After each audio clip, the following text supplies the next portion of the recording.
সিলেট আন্তর্জাতিক ক্রিকেট স্টেডিয়ামে আজ নিউজিল্যান্ড এ দলের বোলারদের ইচ্ছে মতো পিটিয়েছে নুরুল হাসান সোহান ও মাহিদুল ইসলাম অঙ্কন। ইনিংস যতই শেষের দিকে গড়িয়েছে তারা মেরেছেন একের পর এক বাউন্ডারি, দুই ব্যাটারই তুলে নিয়েছেন সেঞ্চুরি। জোড়া সেঞ্চুরিতে দ্বিতীয় ওয়ানডেতে বাংলাদেশ এ দল করেছে রানের পাহাড়।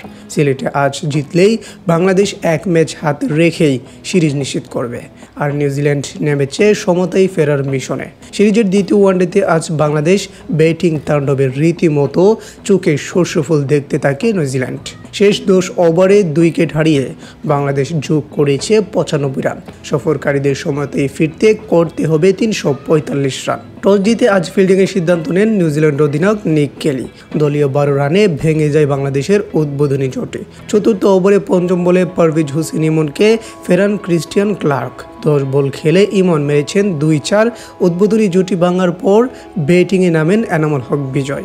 দ্বিতীয় উইকেটে নাইম শেখের সঙ্গে 73 রানের জুটি গড়তে অবদান রাখেন বিজয়। এই জুটি ভেঙেছেন বিজয়ের রান আউটে। 34 বলে 3টি করে 4 ও ছক্কায় 39 রান করেছেন তিনি।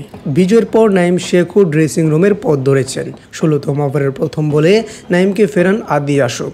41 বলে 6-4-এ 40 রান করেছেন নাইম। বিজয় নাইমকে দ্রুত হারিয়ে বাংলাদেশের স্কোর হয়ে যায় 15.1 ওভারে 3 উইকেটে 97 রান। 5 নম্বরে নামেন বাংলাদেশের অধিনায়ক সোহান।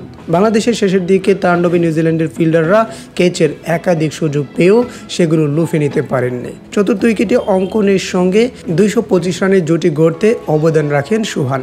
47তম ওভারের পঞ্চম বলে বাংলাদেশ দল প্রতীকে ফিরিয়ে জুটি ভাঙেন ক্লার্ক। 101 বলে 7-4 ও 7 ছক্কায় 112 রান করেছেন সোহান। অধিনায়ক আউট হওয়ার পর সেঞ্চুরি তুলে নিয়েছেন অঙ্কন। শেষ ওভারের পঞ্চম বলে অঙ্কনকে ফিরিয়েছেন জাকারি ফোলক্স। 108 বলে 7-4 ও 5 ছক্কায় 105 রান করেন অঙ্কন। নির্ধারিত 50 ওভারে বাংলাদেশ করেছে 5 উইকেটে 344 রান। নিউজিল্যান্ডের ক্লার্ক নিয়েছেন 2 উইকেট, একটি করে উইকেট পেয়েছেন ফোলক্স ও আশোক।